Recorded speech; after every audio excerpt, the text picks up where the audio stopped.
Sharif CI Satish పై suspension వేటు పడింది.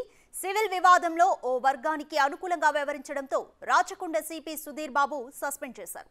తుక్కుగూడలో 2 ఎకరాల భూ వివాదంలో సిఐ సతీష్ తలదూర్చాడు. కొన్నేళ్లుగా ఆ భూమిని పండిస్తున్నారు. అయితే 2 నెలల క్రితం కొత్త వ్యక్తులు దొంగ పత్రాలు తయారు చేసి పొజిషన్లోకి రావడానికి ప్రయత్నించారు. దీంతో బాధితులు పహాడీ షరీఫ్ పోలీసులకు ఫిర్యాదు చేశారు. కానీ సిఐ సతీష్ మాత్రం కొత్తగా వచ్చిన వ్యక్తులకు అనుకూలంగా వ్యవహరించాడు. కొత్తగా వచ్చిన వ్యక్తులు ప్రహారీ గోడను కూల్చివేస్తే వారికి సపోర్ట్ చేశాడు. దీంతో బాధితులు రాచకొండ సిపికి ఫిర్యాదు చేశారు.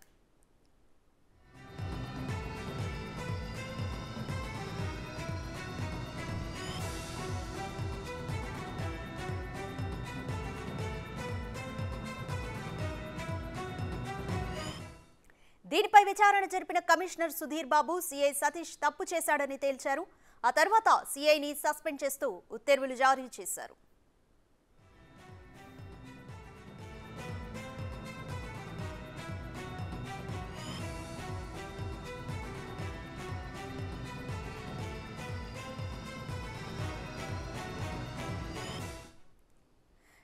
భూ వివాదానికి సంబంధించి సిఐ సతీష్ ఒక వర్గానికి అనుకూలంగా వ్యవహరించారని కమిషనర్ సుధీర్ బాబు సస్పెండ్ చేశారు. ఇక కంప్లీట్ డీటెయిల్స్ మా ప్రతినిధి సురేష్ అందిస్తారు.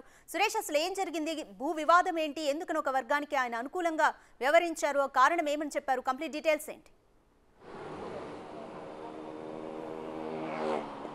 పహాడీ షరీఫ్ లిమిట్స్లో 2 ఎకరాల భూ వివాదంలోనే సిఐ సతీష్ని కమిషనర్ సస్పెండ్ చేయడం జరిగింది. అయితే పద్మ నరసింహ అనే ఇద్దరి మధ్య కూడా గత కొద్ది రోజులుగా ఈ భూ వివాదం నడుస్తుంది. 2 ఎకరాలకు సంబంధించి నరసింహ ఆల్రెడీ పొజిషన్లో ఉన్నాడు. అతను చుట్టూ ల్యాండ్కి చుట్టూ ప్రహరీ గోడ కట్టి అందులో ఒక రూమ్ కూడా నిర్మించుకొని పొజిషన్లో ఉంటున్నాడు. కానీ పద్మకు సంబంధించిన కొంతమంది వ్యక్తులు సడన్గా అక్కడికి వచ్చి ఈ భూమి మాది అని చెప్పేసి వాళ్ళు కొన్ని కాగితాలు తీసుకొచ్చి పోలీస్ స్టేషన్కి రావడం, ఆ తర్వాత పోలీసులకు ఫిర్యాదు చేశారు. ఆ తర్వాత మళ్ళీ ల్యాండ్లోకి వెళ్ళినాక ల్యాండ్ దగ్గర ఘర్షణ వాతావరణం నెలకొంది. ఒకరిపై ఒకరు దాడి చేసుకున్న తరుణంలో సిఐ సతీష్ ఇరు వర్గాలపైన కూడా కేసు నమోదు చేయడం జరిగింది.